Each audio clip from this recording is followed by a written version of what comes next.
제가 오늘 하고자 하는 이야기는 TOC 나는 흐름 개선이다 이렇게 이야기를 해보고 싶다. 흐름이 뭐고 개선이 뭐냐 이 말.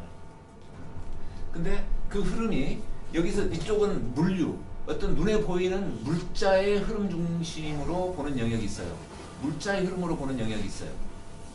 근데 또 한쪽에서는 TOC에서는 그 어떤 눈에 보이는 어떤 물건이나 이런 자재나 이런 것들이 아니라 사람들의 어떤 그 생각이 어떻게 전개되어 나가냐, 어떤 논리의 전개 내지는 판단 이런 것들, 나무 말을 듣고 어떻게 판단해서 어떻게 일을 진행 어떻게 시키느냐, 이런 사람이 하는 거니까 사람이 생각을 어떻게 이어가느냐, 그런 어떤 그 논리의 흐름으로 TOC는 또 봐가지고 그런 부분을 다스리고 있어요. 그 다음에 이쪽은 뭐냐, 돈의 흐름.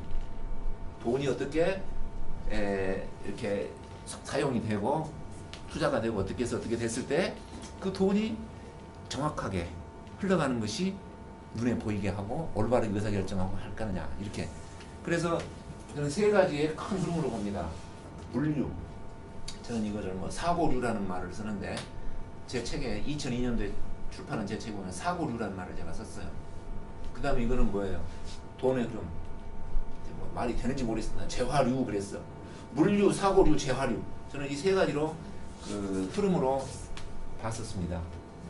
물류 쪽에서 신제품 개발이나 프로젝트에서 서비스, 금융이나 의료에서 또는 자금의 흐름, 그 다음에 상황 판단과 목표 달성을 위한 어떤 사고, 생각의 전개, 논리의 흐름, 뭐 이런 것들이, 이런 것들이 다 흐름이 될 수가 있어요. 하여간 이렇게 하는데 물이 흘러간다 이 말이야. 흘러간다. 캐파가 다 달라. 근데 공정 1에서 공정 2, 공정 3 이렇게 흘러가는 것도 하나의 흐름이야. 예? 그러니까 골드렛이 여기서부터 시작을 했어. 근데 개발 쪽도 이거 흐름으로 볼 수 있어. 개발을 기획해서 개념 설계하고 상세 설계하고 제품을 제작해가지고 신제품이 나올 때까지 과정도 그런 어떤 업무의 흐름으로 볼 수 있는 거예요. 근데 또 그것뿐만 아니라 조달, 생산, 유통, 판매에서 하나의 서플라이 체인으로 봤을 때도 다 그것들이 물자들이 이동하는 그런 어떤 거. 그래서 이런 것들은 눈에 보이는 것들이야. 흘러가는 것들이 눈에 보이는 거야. 물처럼. 물류라고 볼 수가 있어. 물류. 오케이, 분명히 흐름이죠. 네. 또 그것만 있냐? 물류만 있냐? 병원 서비스인데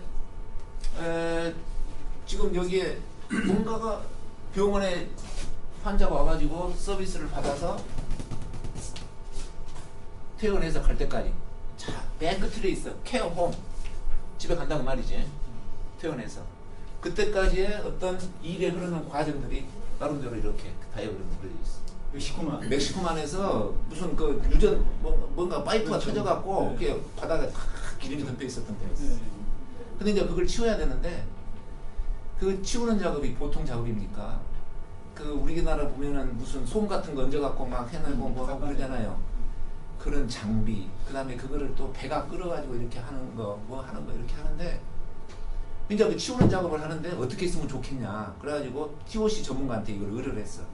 그 사람이 치우는 작업을 이렇게 해서 이렇게 해야 되겠다고, 치우는 작업에 일의 흐름을 이렇게 좀 그려가지고 그 사람이 개입이 돼가지고 엄청난 그 뭐라고 하지, 효과를 봐가지고 TOC ICO 컨퍼런스에서 2번이나 발표를 했어. 2012년도가 발표했는데 11년인가 했는데 금년에도 또 했어. 앙코르. 정말 이거 지금 뭐라고 그럴까, 아무튼 자랑할 만하다 해가지고 앙코르 프레젠테이션을 했던 그런. 이 흐름을 방해하는 것들이 뭐가 있냐? 물리적인 어떤 커피시티가 부족한 것도 흐름을 방해하는 것 중에 하나겠죠. 아까 그 파이프 그림에서 파이프 사이즈가 가장 적은 거. 그 다음에 변동성이 발생하는 거.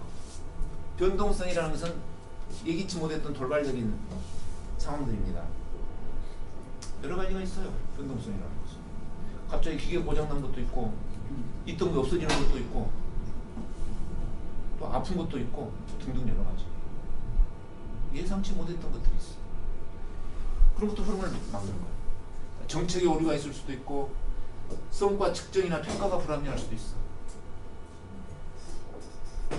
이 일은 사실은 많은 경우 사람이 하기 때문에 사람에 대한 평가가 잘못되면 그 사람이 일을 글쎄요 뭐 계속 하겠지만은 아무튼 이게 뭔가가 나중에 흐름의 장애요인이 되는 거예요.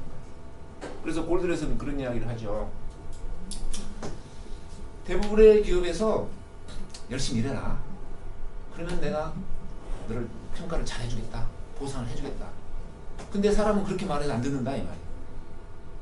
네가 나를 어떻게 평가하고 보상할 건지 먼저 이야기를 해라.